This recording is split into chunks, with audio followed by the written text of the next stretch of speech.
Hey everybody, Derek here, and today we are comparing the Philips SmartSleep line of sunrise alarm clocks, the HF 3500, 3520, and 3650. Maybe you're wondering, which one should I get? Well, in this video, we're going to be breaking down their unique features, light output, flicker levels, and more, so you know exactly which one fits your needs.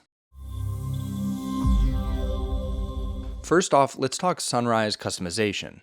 The 3500 is stuck with a 30-minute fixed sunrise duration, while the 3520 can be changed from anywhere between 20 and 40 minutes, and the 3650 anywhere between 5 and 40 minutes. So if you want to try a faster, shorter sunrise, the 3650 is your choice. The 3500 also only has 10 brightness settings, while the 3520 and 3650 have 20, so they're a bit easier to dial into your ideal brightness. And all three lamps will remain on for 60 minutes after reaching peak brightness, unless you manually shut them off. Okay, so how did these stack up in our testing? Well, the first thing I did was put each lamp into our integration sphere and run a sunrise. This allowed me to check full lumen output as well as the brightness curves. So in terms of lumen output, here's how these stack up to all the other lamps we've tested. As you can see, the Philips SmartSleeps fall in the middle of the range here, with the 3500 coming in last at 180, the 3650 in the middle at just 220, and then 240 for the 3520. If you guys are curious, we have reviews on all the rest of these lamps, as well as a full comparison video, which I'll link to up here and in the description below.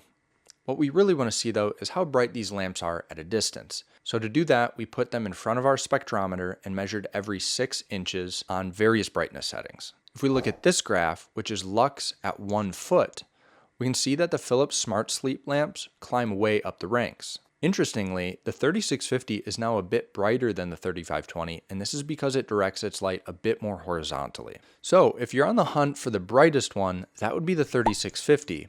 However, the 3520 is going to light up the room just a little bit more.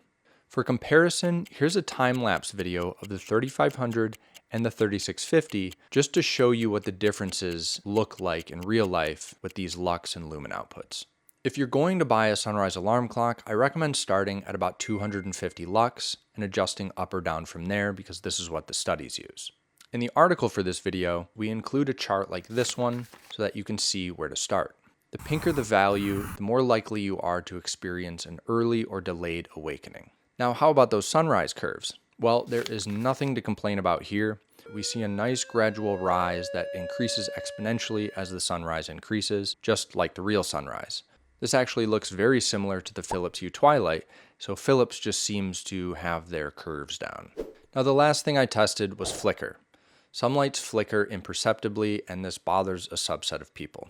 Looking at the 3500 first, this one is essentially flicker-free at 100% brightness, but once dimmed does emit a little bit of high-frequency flicker. Nothing to worry about here though. The 3520 and 3650 are unfortunately a different story.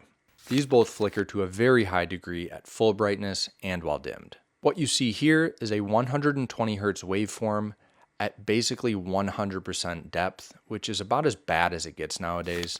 This does fall into the high risk category, so if you know that flicker bothers you, I would just avoid these two lamps. Now let's go over usability, which is an important thing that most people don't consider. The 3500 and the 3520 are both very straightforward to set up. I found them intuitive and easy to use. The 3650, on the other hand, well, let's just say it's not for the faint of heart.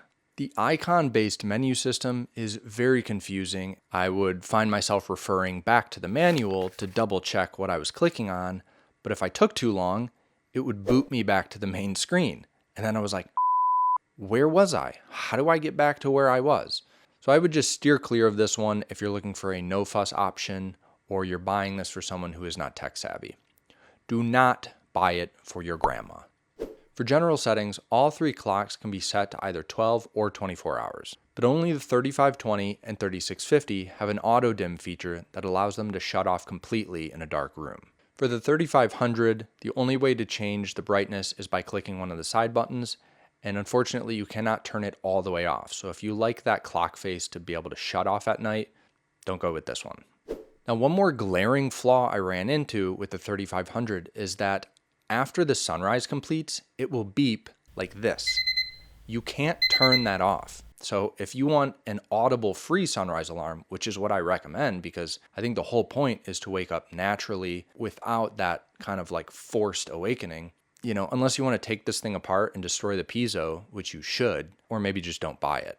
Now, if you do like an audible alarm, the 3520 and the 3650 have this as well, but they have more like nature-based alarm sounds, which is pretty nice. In the article for this video, we have recordings of all of those if you want to check them out. Now, the 3650 does have one feature that the 3500 and 3520 do not have, and that is a backup alarm. If you experience a power outage, the internal clock and backup battery will sound a 30-second beep if your alarm goes off during that time. So if you're in an area that experiences power outages frequently throughout the year, this feature might be anxiety reducing for you, might be worth splurging for. One last thing we can touch on is the relaxation stuff. The 3500 has none of this.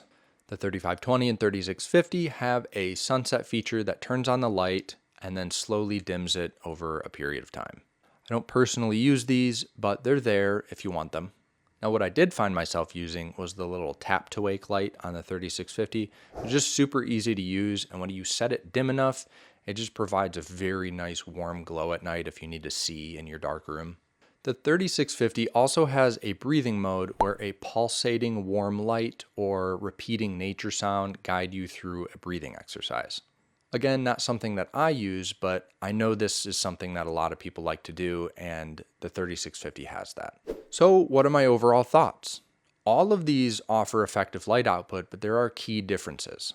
While the 3500 is the most flicker-friendly option, that mandatory beeping is really stupid and annoying, and you can't shut off the clock face all the way. Other than that, it's a great budget option.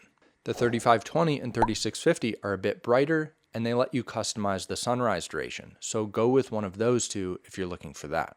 If you're looking for the brightest one overall, that is the 3650. The con, of course, is that steep learning curve with the menu system. Once you get it set up, it's not that big of a deal because you don't really have to go back in there too often, but that's something to be aware of. If you're curious to see how these stack up with the other lamps we've tested, there's a video up here or in the description below for you to check out. Thank you for watching, guys. If you like this, please give it a like, and I'll see you guys in the next one.